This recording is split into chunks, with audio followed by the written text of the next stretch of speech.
अम्मी, मुझे अम्मी कहने का हक तूने खो दिया है। मैंने तो सिर्फ 9 महीने तुझे अपनी कोख में रखकर जन्म दिया है, लेकिन जिस धरती माँ ने 21 साल तक तुझे अपने सीने से लगा कर रखा, अरे तू उसका नहीं हो सका तो मेरे लिए तेरे दिल में क्या जगह हो सकती है? मैं तुझे कोई नसीहत नहीं देने आई हूं, बल्कि आखिरी बार अपने मरे हुए बेटे का चेहरा देखने आई हूं। मत कहिए ऐसा अम्मी। बिल्कुल ठीक कह रही है अम्मी। यह हमारे देश का सौभाग्य है कि इस देश की मां अपने बेटे को गद्दार के रूप में कभी बर्दाश्त नहीं कर सकती। तूने मां और इस मुल्क दोनों को शर्मिंदा किया है। एक बात याद रखना गुल, जिस बेटे को मां अपने दिल से उतार कर फेंक देती है ना, उसके लिए कोई जगह नहीं है, ना इस दुनिया में ना ऊपर की दुनिया में। अब भी कुछ नहीं बिगड़ा है, अब भी कुछ नहीं बिगड़ा है गुल। बेटे, इसमें तेरी भलाई है। कैप्टन साहब ने मुझे वादा किया है, ये तुझे छोड़ देंगे।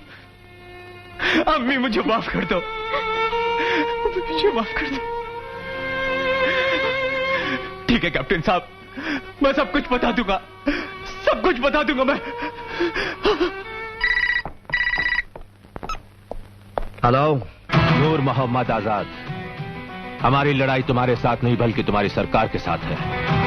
अगर जिंदगी चाहते हो तो 24 घंटे के अंदर गुल को छोड़ दो, वरना बेमौत मारे जाओगे। एक फौजी को धमकी दे रहे हो आजाद, वो भी इस पागल फौजी को। आजाद, मैं तुम्हारे साथ बहस करना नहीं चाहता। अगर तुमने गुल को नहीं छोड़ा तो अपने देश के नाम पर शहीद होने के लिए तैयार रहना। मैं तुमसे मिलकर कुछ बात करना चाहता हूं। बात करना चाहते हो या मेरा सीना अपनी गोलियों से छलनी करना चाहते हो? मैं तुम लोगों की चाल को अच्छी तरह से समझता हूं तूफान। मुझे तुमसे मिलने में कोई दिलचस्पी नहीं, समझे? तुम मुझे गलत समझ रहे हो आजाद। हिंसा के सहारे आज तक किसी भी समस्या का समाधान नहीं हुआ। मैं एक फौजी नहीं बल्कि एक नागरिक की हैसियत से तुमसे मिलना चाहता हूं और तुम्हें यकीन दिलाता हूं, मैं अकेले आऊंगा और निहत्ते आऊंगा। ठीक है, लेकिन एक बात याद रखना, अगर जरा भी होशियारी करने की कोशिश की तो इसका अंजाम इतना खतरनाक होगा कि तुम सोच भी नहीं सकते। मुलाकात की जगह और वक्त मैं तुम्हें बताऊंगा।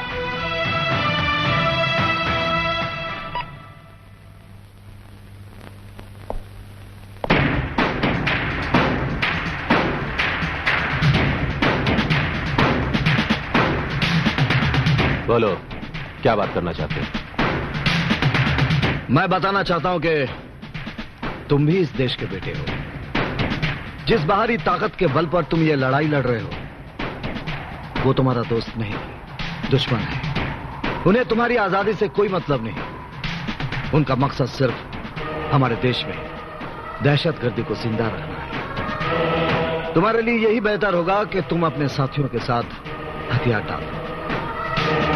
मैं तुम्हें यकीन दिलाता हूं, तुम लोगों को कोई सजा नहीं होगी। तुम सब फिर से एक इज्जतदार शहरी की तरह जिंदगी गुजार सकोगे। लगता है तुम्हारी हुकूमत हमारी ताकत से घबरा गई है कैप्टन, इसीलिए तुम्हें अहिंसा का अवतार बनाकर यहां भेजा है, ताकि तुम नॉन वायलेंस की बात करके हमें हथियार डालने पर मजबूर कर सको।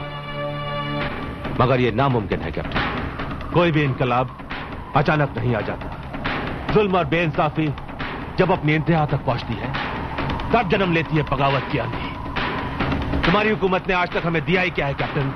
आज भी हमारे घरों में अंधेरा है। 50 साल हो गए आजादी को मिले, लेकिन हमारी कौम के लोग आज भी गरीबी की लाइन से नीचे की जिंदगी गुजार रहे हैं। क्यों कैप्टन? इसके लिए तुम सरकार को पूरी तरह से जिम्मेदार नहीं ठहरा सकते। तरक्की और खुशहाली राशन की दुकान में मिलने वाली चीज नहीं है जो राशन कार्ड के जरिए तुम लोगों को दी जाए। डॉक्टर इकबाल ने सच्ची बात कही है, खुदा ने आज तक उस कौम की हालत नहीं बदली, ना हो जिसको ख्याल आप अपनी हालत के बदलने का। हमारे देश में शाही हुकूमत नहीं है आजाद, जनता की सरकार है। जो भी तुम्हारी मांगे हैं सरकार के सामने रखो, लेकिन कश्मीर को मुल्क से अलग करने की बात किसी भी कीमत पर बर्दाश्त नहीं की जाएगी। इस मसले का हल अब बातचीत से नहीं होगा कैप्टन, क्योंकि हम सर पे कफन बांधकर मैदान जंग में उतर चुके हैं। अब अगर हमारे बीच कोई फैसला होगा तो वो सिर्फ जंग से होगा। हमें हर कीमत पर आजादी चाहिए कैप्टन, हर कीमत पर आजादी चाहिए। आजाद, इस वक्त मैं एक हिंदुस्तानी ऑफिसर नहीं, एक भाई की हैसियत से समझा रहा हूं। रोक दो ये सब। मैदान जंग में आकर हमारा मुकाबला तो वो पाकिस्तान भी नहीं कर सकता जिसके हाथों की कठपुतली हो तुम। फिर तुम और तुम्हारी ये चंद साथियों की औकाती क्या है?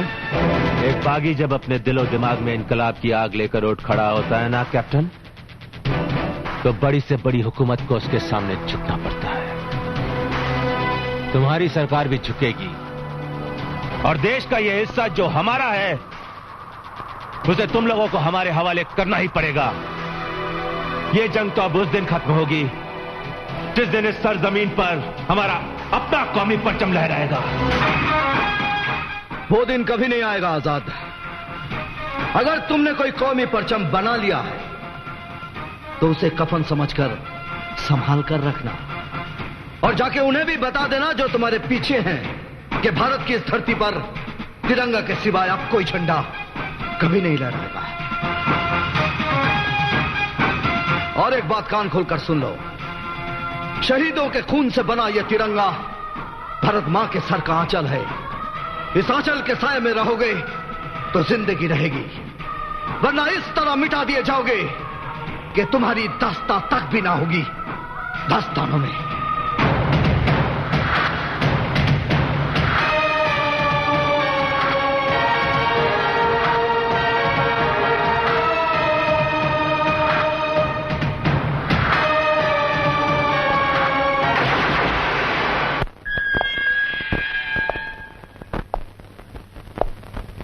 जाओ, अपनी अम्मी को लेकर कहीं और चले जाओ और एक नई जिंदगी शुरू करो। सर, मैंने तुम पर कोई एहसान नहीं किया।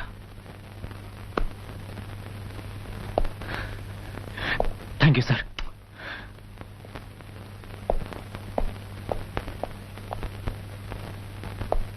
मैंने फैसला कर लिया है गुल। गाजीपुर में मेरी एक चचाजाद बहन रहती है, हम दोनों वहीं चले जाएंगे। ठीक है अम्मी। और हाँ, जाने से पहले पीर बाबा के दरगाह पर चलते हैं। मैंने मन्नत मांगी थी, जब तू छूट जाएगा तब फूलों की चादर चढ़ाऊंगी। ठीक है अम्मी, चलो। आजाद को पूरा यकीन था कि तुम मर जाएगा, लेकिन अपनी जबान नहीं खोलेगा। फिर भी हमारे पिछले इलाकों पर छापा पड़ा। ये तो अच्छा हुआ गुल कि हम लोग वहां से सही वक्त पर निकल गए, वरना मारे जाते। एक बात तो बता गुल, तू वहां से भागा कैसे? पुलिस वालों को मारकर भागा हुआ था सर। अगर नहीं भागता तो वो लोग मुझे मार डालते। You've done a great job। Police वालों को मारकर भागना कोई आसान काम थोड़ी है। हमारे मूवमेंट को तेरे जैसे बहादुर की सख्त जरूरत है। थक गया होगा, आराम कर।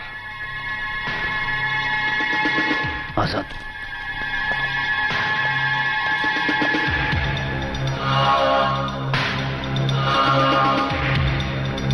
आजाद, ये गुल को कुछ इस पर निगाह रखने की जरूरत है।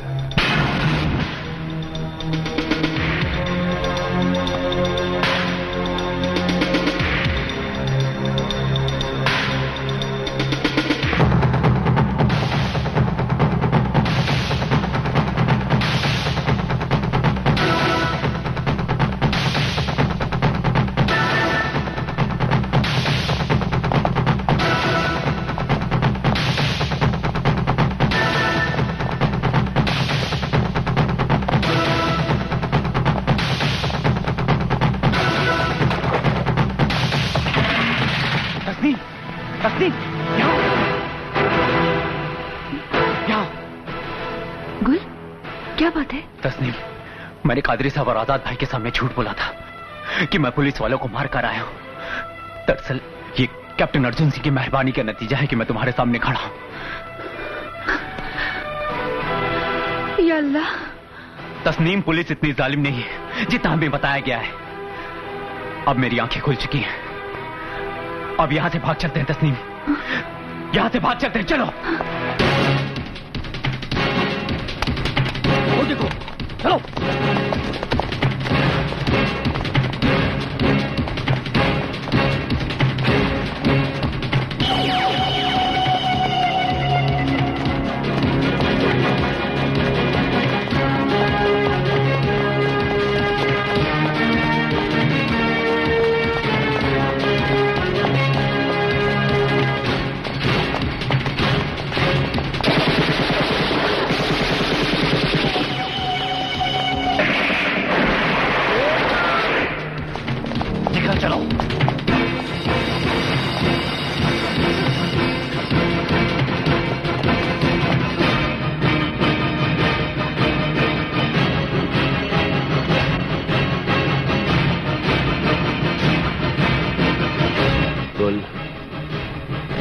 आजादी खून मांगती है। आजादी के लिए खून में नहाना भी पड़ता है, खून बहाना भी पड़ता है। गुल, गुल, गुल, मेरी तस्नीम सर। तस्नीम को कुछ नहीं होगा। चल मैं तुझे हॉस्पिटल ले चलता हूं।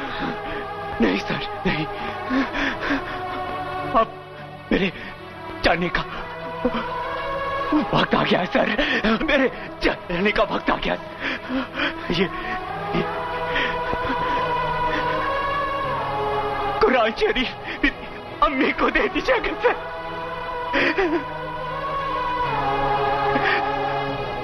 आपने तो मुझे माफ कर दिया सर, लेकिन शायद ऊपर वाले के सामने मेरे गुनाह माफी के काबिल नहीं थे सर। नहीं गुल, पश्चाताप के आंसू से सारे पाप धुल जाते हैं। जिंदगी तो एक गद्दार की मिली थी सर, लेकिन मरना मैं एक सच्चा हिंदुस्तानी बनकर चाहता हूं सर। सच्चा हिंदुस्तानी बनकर। जय